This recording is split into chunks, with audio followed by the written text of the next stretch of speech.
نہ یہاں سے کھانا جاتا ہے، نہ یہاں سے لباس جاتا ہے، نہ یہاں سے سواریاں جاتی ہیں، نہ یہاں سے مال و منال جاتا ہے۔ اگر آپ نے مثلاً پاکستان سے انگلینڈ پیسے بھیجنے ہوں تو کوئی بینکنگ سسٹم ہے جہاں سے پیسے ٹرانسفر ہوں گے، جناب وہاں پہ لیں گے، لیکن ایسا کوئی بینک بھی تو نہیں، ایسا کوئی سسٹم بھی تو نہیں کہ بندہ یہاں کھانا دے وہاں مرحوم کھانا ریسیو کرے، یہاں آپ سواری دیں وہاں پہ جناب کوئی سواری ریسیو کرے۔ تو مجلس حسین ایک واحد ایسا سسٹم ہے جہاں پہ آ کر اپنے مرحومین کو کچھ دیا جاتا ہے۔ لیکن سوال ہے کہ ہم مجلس میں کیا دیتے ہیں؟ یہاں پہ نیاز ہوئی تو نیاز آپ نے کھائی، یہاں پہ اگر کسی نے خیرات کی وہ خیرات بھی آپ کے جسموں تک پہنچی، لیکن اس مرحوم تک کیا پہنچا؟ تو مجلس حسین کو دیکھنا پڑے گا کہ اس مجلس میں ایسا کیا ہے، اس سے ایسا ہمیں کیا ملتا ہے جس سے مرحوم کو فائدہ ہوتا ہے۔ تو مجلس حسین سے جو مجلس حسین میں آتے ہیں انہیں ذکر موت یاد دلایا جاتا ہے، اور موت کو یاد کرنے سے آپ کو اپنی قبر یاد آتی ہے، اور قبر کی یاد سے انسان کو خدا کی یاد آتی ہے، اور خدا کی یاد کی وجہ سے انسان شیطان سے دور ہوتا ہے، نیکیاں کرتا ہے۔ تو یہ مرحوم جو دنیا سے چلا گیا اسے فائدہ یہ ہوتا ہے کہ اگر آپ کا عمل اچھا ہو تو اس عمل کے نتیجے میں خدا اسے جزا عطا کرتا ہے۔ کہ کسی نے امیر المومنین سے سوال کیا کہ مولا یہ رزق اور مال کا فلسفہ کیا ہے؟ کہ واقعاً لوگ سمجھتے ہیں کہ ہم دعا کرتے ہیں کہ خدایا میرے مال میں اضافہ فرما، لیکن لفظ مال نہیں ہے۔ جب بھی ہم دعا کرتے ہیں خدایا میرے رزق میں اضافہ فرما، تو کہا کہ یہ رزق اور مال کا فلسفہ کیا ہے؟ فرمایا مال وہ ہے جو تیرے پاس ہے پر تو استعمال نہیں کرتا، رزق وہ ہے جو تو استعمال کرتا ہے۔ مثلاً آپ کے سامنے چاول کی پلیٹ آ گئی، اب اس میں چاول تو بہت ہیں، یہ سارا ہے مال، جتنا تو کھائے گا وہ تیرا رزق ہے۔ کہتے ہیں نا دانے دانے پہ لکھا ہے کھانے والے کا نام۔ تو اگر آپ کے سامنے پوری دیگ چاولوں کی رکھ لی جائے وہ آپ کا مال ہے، کیونکہ آپ کے سامنے ہے، آپ استفادہ کر سکتے ہو، لیکن جتنا آپ کی شکم میں جاتا ہے وہ آپ کا کیا ہے؟ رزق ہے۔ ہو سکتا ہے کسی کے اکاؤنٹ میں کروڑوں روپے ہوں، یہ اس کا مال ہے، لیکن جتنا وہ استعمال کرتا ہے وہ اس کا رزق ہے۔ اب شوگر کے مریض کے سامنے لاکھ میٹھا رکھو، کھا نہ سکے تو فائدہ کیا؟ یہ مال ہے، یہ اس کا رزق نہیں ہے۔ تبھی فرمایا خدا سے رزق کی دعا کیا کرو۔ مال تو بہت ساروں کو مل جاتا ہے لیکن رزق بہت کم لوگوں کو ملتا ہے۔ کئی ایسے لوگ ہیں کروڑوں اربوں روپے ان کے اکاؤنٹ میں ہوتے ہیں، لیکن فائدہ کیا بندہ استعمال نہ کر سکے، فائدہ کیا کہ اکاؤنٹ کو فریز کر دیا جائے۔ فرمایا کمال یہ ہے کہ وہ تمہارا کیا بنے؟ رزق بنے۔ تبھی امیر المومنین فرماتے ہیں کہ لوگوں کے بڑے گھروں کو دیکھ کر اپنی جھوپڑیوں کو خراب نہ کیا کرو۔ اب کہا کہ مولانا فلاں کے پاس 4,000 میٹر پر گھر بنا ہوا ہے، مولانا میرا گھر 120 گز کا ہے، جناب کا 10,000 گز کا گھر ہے۔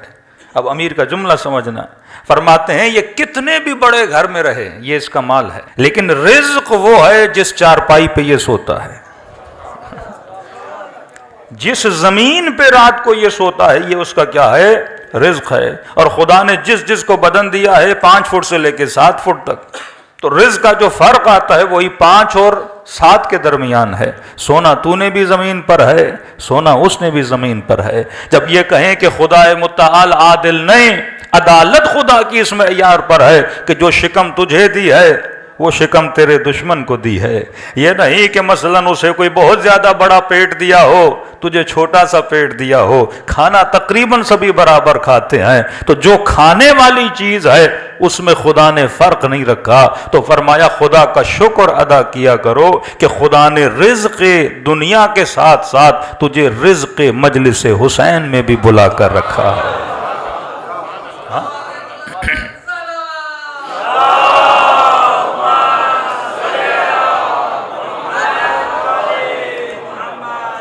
انسان کا عمل مقام معرفت سے تب دور ہوتا ہے جب انسان اپنی معرفت حاصل نہیں کر پاتا، کیونکہ مجلس ترحیم ہے، اور خدا نے برملا کہا کہ انا للہ وَإِنَّا إِلَيْهِ راجعون، تم سب میری طرف سے ہو اور تم سب میری طرف پلٹ کے آنے والے ہو۔ آئے تھے اکیلے، جائیں گے اکیلے، آئے تھے اس کی سبب کی وجہ سے، جائیں گے جب وہ بلاوا دے گا تب انسان یہاں سے چلا جائے گا۔ کیا لے کر آئے تھے؟ خالی ہاتھ آئے تھے۔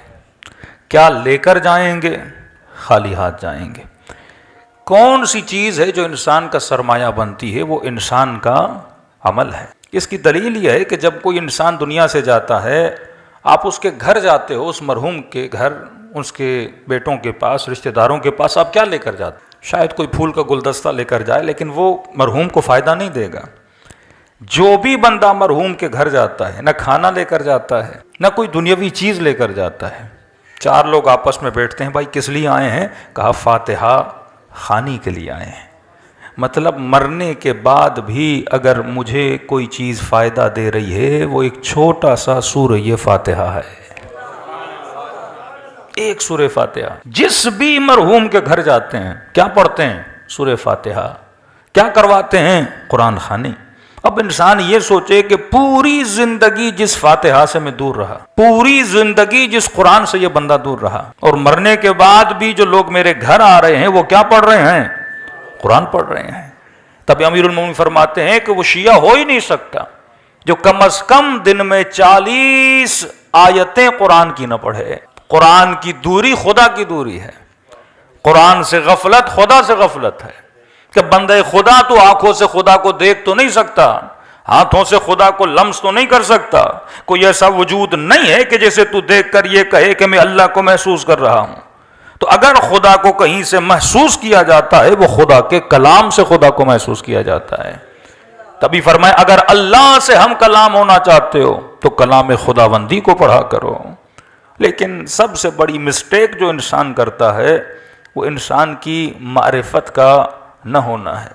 یہی جملہ کہ انا للہ و انا الیہ راجعون، تم سب اللہ کی طرف سے ہو اور تم سب اللہ کی طرف پلٹ کے جاؤ گے۔ دنیا کی معرفت تو ہمیں بہت ہے کہ کوئی پوچھے کہ کراچی کے علاقے کتنے ہیں، سڑکیں کون سی ہیں، کون سے علاقے ہیں جہاں غریب رہتے ہیں، کون سے علاقے جہاں امیر رہتے ہیں، ہم سب کو پتہ ہے۔ لیکن اس عالم میں جہاں ہم سب نے جانا ہے، اس کی ہمیں کتنی معرفت ہے کہ عالم برزخ میں کیا ہونا ہے، محشر کے مقامات کون سے ہیں، مرنے کے بعد کی زندگی انسان کی کیسے گزرے گی، اصلاً مرنے کے بعد ہم اپنے والدین سے مل پائیں گے کہ نہیں۔ کئی مومنین کہتے ہیں مولانا کیا مرنے کے بعد اہل بیت سے ملاقات ہوگی کہ نہیں، اور اگر ہوگی تو کیا جب جب میں چاہوں تب ہوگی، جب جب دل کرے تب تب امیر المومنین کی زیارت ہوگی، رسول خدا کی زیارت ہوگی، کیسے ہوگا؟ تو امیر المومنین اور میرے چھٹے امام جعفر صادق علیہ الصلوۃ والسلام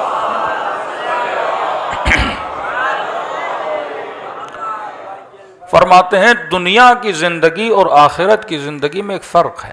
دنیا کی ایک سوشل لائف ہے، جسے ہم اردو میں بولیں ایک اجتماعی زندگی ہے۔ مثلاً اگر ایک مولانا نے بھی یہاں تک آنا ہے تو کئی اسباب درکار ہیں، اب بھی کرنا ہے تو میری آواز آپ تک پہنچنے میں لاؤڈ کا ہونا ضروری ہے، لائٹ کا ہونا ضروری ہے، مجھے دیکھنے کے لیے آنکھوں کا ہونا مضبوط ہوں گے، وہ زندگی اس کی اتنی کیا ہو جاتی ہے، آسان ہو جاتی ہے۔ لیکن فرمایا مرنے کے بعد جو زندگی ہے وہ زندگی بغیر اسباب کی زندگی ہے، یعنی یہاں بدن سے روح نکلی، اب وہ جو عالم ہے وہ عالم اسباب نہیں ہے۔ یہاں تو لوگوں کا محتاج ہے، وہاں پہ بندہ صرف اور صرف خدا کا محتاج ہے۔ وہاں ایک ہی سبب ہے اور وہ پروردگار عالم ہے، یعنی یہ نہیں کہ وہ آپ کسی کے محتاج ہوں۔ تو دو جملے استعمال کیے، فرمایا یہاں کی زندگی سوشل لائف ہے، اجتماعی زندگی ہے، لیکن مرنے کے بعد جو زندگی ہے وہ انفرادی زندگی ہے، یعنی جیسے روح بدن سے نکلی اب جو سفر انسان طے کرے گا یہ تک و تنہائی کا سفر ہے۔ اب یہ نہیں کہ باپ مدد کرنے کے لیے آ جائے، بھائی مدد کرنے کے لیے آ جائے، کوئی غیر مدد کرنے کے لیے آ جائے، کہ نہیں، جتنے سال انسان سفر کرے گا تک و تنہا سفر کرے گا۔ کہ مولا کیا وہاں پہ کوئی مدد نہیں ہوگی؟ فرمایا اگر وہاں پہ کوئی مدد ہوگی بھی تو انسان کے اپنے عمل کی مدد ہے، لمحہ لمحہ جو تو نے گزارا ہے، اگر وہ لمحہ ذکر خدا میں گزرا ہے وہاں پہ نعمت بن کر آئے گا، اگر غفلت میں گزرا ہے دعائے 15 امام زین العابدین فرماتے آئے خدا میں پناہ مانگتا ہوں ہر اس لذت سے جس لذت میں تیرا ذکر نہ ہو، کہ بندہ لذتیں حاصل کرتا جائے لیکن خدا کا ذکر نہ ہو۔ کھانا اللہ کی لذت ہے لیکن بسم اللہ پڑھ کے بندہ یہ لذت حاصل نہ کرے تو یہ لذت عبادت نہیں ہے، یہ لذت انسان کے لیے غفلت بن جاتی ہے۔ تو فرمایا وہاں پہ اگر کوئی چیز تمہارے کام آئے گی وہ کیا ہے؟ انسان کا اپنا عمل ہے۔ اب اسی لیے معصوم فرماتے ہیں ہر مرنے والا جب مرتا ہے، اب یہ نہیں کہ کوئی اسے دیکھتا نہیں ہے،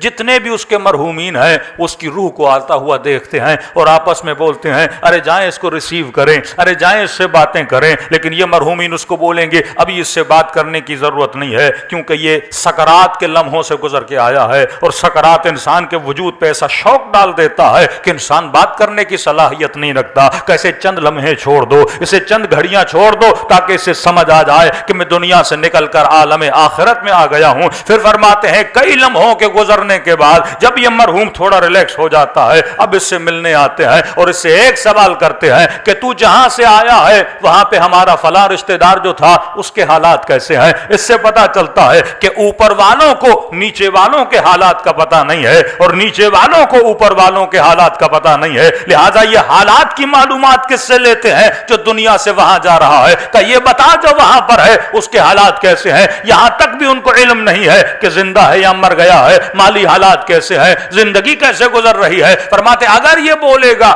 کہ وہ مر چکا ہے تو ان کے چہروں پہ مایوسی آ جاتی ہے، اس کا مطلب مر تو چکا ہے لیکن ہم اس سے ملے نہیں ہیں، اور اگر ہم نہیں ملے تو اس کا مطلب یہ ہے یہ وادی سلام کی طرف نہیں گیا ہے، وادی برہوت کی طرف گیا ہے۔ اور اگر یہ سنتے ہیں کہ وہ زندہ ہے تو ان کے چہروں پہ خوشی آ جاتی ہے، اس کا مطلب ابھی تک اس عالم میں آیا نہیں ہے، اور وہ دعا کرتے ہیں کہ پروردگارا اگر مر جائے تو اسے وادی سلامتی میں لا کر کھڑا کر دینا۔ صلوات پڑھے محمد وعلی محمد پر۔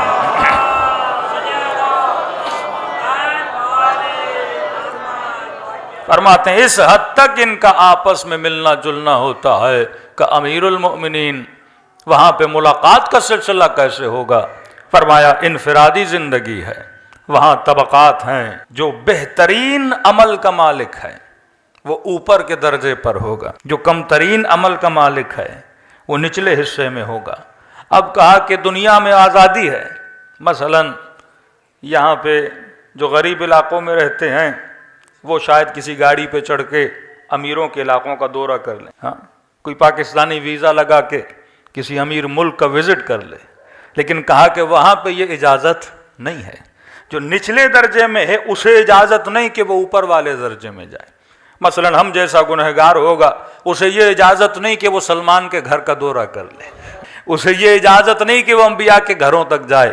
جو نیچے ہے اسے اوپر جانے کی اجازت نہیں ہے، لیکن فرمایا جو اوپر والے درجوں میں ہے ان کی مرضی ہے، وہ جب چاہیں نیچے والوں سے جا کے ملاقات کر سکتے ہیں۔ کہ اس کا ریزن کیا ہے؟ کہ کیونکہ جنت مقام سکون ہے، جنت مقام سکون ہے، خدا وہاں پہ کسی کو بے سکون ہونے نہیں دیتا۔ اب نیچرل ہے جس بندے کے مقامات چھوٹے ہیں اگر وہ اوپر جائے گا ان کی نعمتوں کو دیکھے گا تو اس کے اندر کیا پیدا ہوگا؟ یأس اور حسرت پیدا ہو جائے گی، غمگین ہو جائے گا کہ یہ مقام میرے پاس کیوں نہیں ہے۔ لیکن اوپر والا جب نیچے آئے گا وہ اور اللہ کا شکر ادا کرے گا کہ خدا نے مجھے کیا عطا کی ہے، نعمتیں عطا کی ہیں۔ تو فرمایا وہاں پہ اگر کوئی امیر المومنین سے ملنا چاہتا ہے اس میں مرضی میری نہیں ہے، مرضی علی کی ہے۔ جب وہ چاہیں گے ملنے آئیں گے، رسول جب چاہیں گے ملنے آئیں گے، سلمان جب چاہیں گے ملنے آئیں گے، شہداء جب چاہیں گے تو ملنے آئیں گے، ہمیں اجازت نہیں ہے۔ تبھی فرمایا یہ دنیا ہے، یہاں پہ اپنا مقام اتنا بلند کر کہ جب وہاں چلا جائے یہ مرضی تیرے ہاتھ میں رکھی جائے، تو جب چاہے علی کا دیدار کرنے چلا جائے۔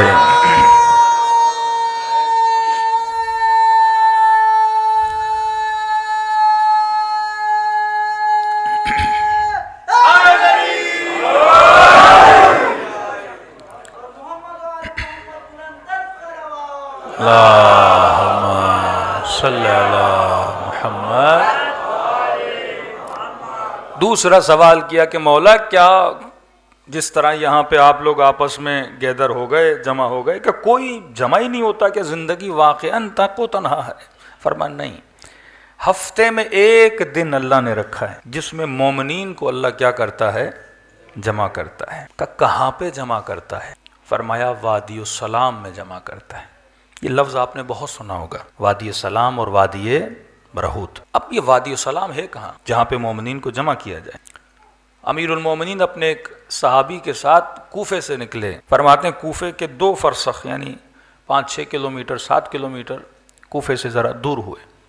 تو مولا کا صحابی کہتا ہے تا حد نگاہ قبریں تھیں، قبرستان. اور جیسے وقت غروب قریب آیا، سورج اترنے کے قریب آیا، تو امیر المومنین وہاں رک گئے. اور رکنے کے بعد علی نے کلام کرنا شروع، باتیں کرنا شروع کی.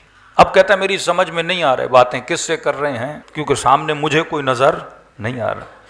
اب میں نے کہا شاید مولا مردوں کو سلام کر رہے ہیں. السلام علیکم یا اہل لا الہ الا اللہ. یہ جملہ بڑا عجیب ہے کہ اے اہل لا الہ الا اللہ، ہم پر تمہارا سلام ہو. مطلب مرنے کے بعد ہر بندہ اہل لا الہ الا اللہ بن جائے گا، ہر بندہ معرفت خدا کو حاصل کر لے گا، ہر بندہ مقام پروردگار عالم کو جان جائے گا. کیونکہ موت معرفت کا ایک وہ پہلو ہے کہ جیسے بدن سے روح نکلتی ہے تو معرفت کا ایک ہلکی سی جھلک انسان میں آتی ہے، پروردگار عالم کی قرب خدا انسان کو ملتا ہے. تو کہتے ہیں امیر المومنین نے باتیں کرنا شروع کی، لیکن یہ کلام اتنا طولانی ہوا کہ گھنٹوں گزر گئے. کہتے ہیں میں تھک کے زمین پہ بیٹھ گیا. بالآخر میری ہمت جواب دے گئی. میں نے کہا امیر المومنین میں بیٹھ کے تھک گیا ہوں اور آپ ابھی تک کھڑے ہیں اور کلام کر رہے ہیں. امیر المومنین فرماتے ہیں اے میرے پیارے صحابی، اگر تمہاری آنکھوں سے اللہ پردے ہٹا دے تو حلقاً حلقہ تم یہاں پہ لوگوں کے گروہ گروہ دیکھو جو عالم برزخ سے وادی السلام میں آئے ہیں اپنے امیر المومنین سے ہم کلام ہونے کے لیے. ہر شب جمعہ ارواح کہاں آتی ہیں؟ وادی السلام میں آتی ہیں.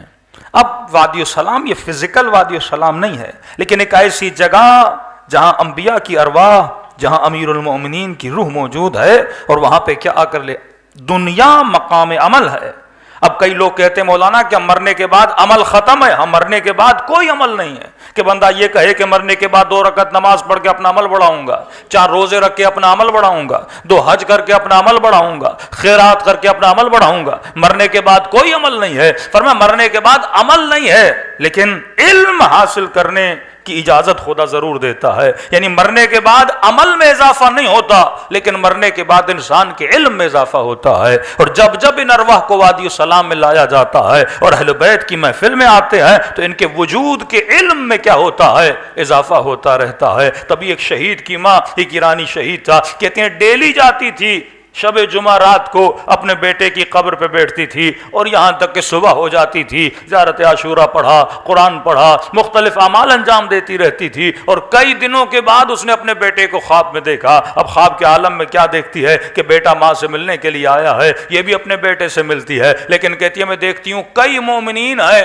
جنہوں نے سامان سفر باندھا ہے اور وہ کہیں جانے کی تیاری کر رہے ہیں. میں نے بیٹے سے کہا کہ میرے لال یہ کہاں جا رہے ہیں؟ کہ اماں یہ وادی السلام جا رہے ہیں، امیر المومنین سے ملاقات کے لیے جا رہے ہیں. تو میں نے کہا بیٹا تو نہیں جائے گا؟ کہ اماں علی نے کہا ہے کہ جب تک ماں ہو تو ماں کے حضور میں بیٹھے رہنا، اور ماں چلی جائے تو پھر وادی السلام میں آنا. کہ اماں اسی لیے جب آپ آتی ہیں میں علی کی زیارت سے محروم ہو جاتا ہوں. تبھی شاید یہ مکروہ ہے کہ راتوں کو قبرستان نہ جایا کرو، دنوں کو قبرستان جایا کرو، کیونکہ راتوں کو مومنین کی ارواح کو وادی السلام میں بھیج دیا جاتا ہے. تبھی میرے چھٹے امام سے کسی نے کہا کہ مولا میرا بھائی بغداد میں ہے اور مجھے خوف ہے کہیں وہ مر جائے گا، اسے وہیں دفن کر دیا جائے گا، کیونکہ ہر مومن کی خواہش ہے میرے جسم کو وادی السلام میں دفن کیا جائے. تو میرے چھٹے امام فرماتے ہیں کہ مومن دنیا کے کسی بھی کونے میں مر جائے، جسم اس کا کہیں بھی دفن ہو، خدا حکم دیتا ہے کہ مومنوں کے جسموں کو وادی السلام میں لا کے دفن کر دیا جائے. صلوات پڑھے محمد و آل محمد.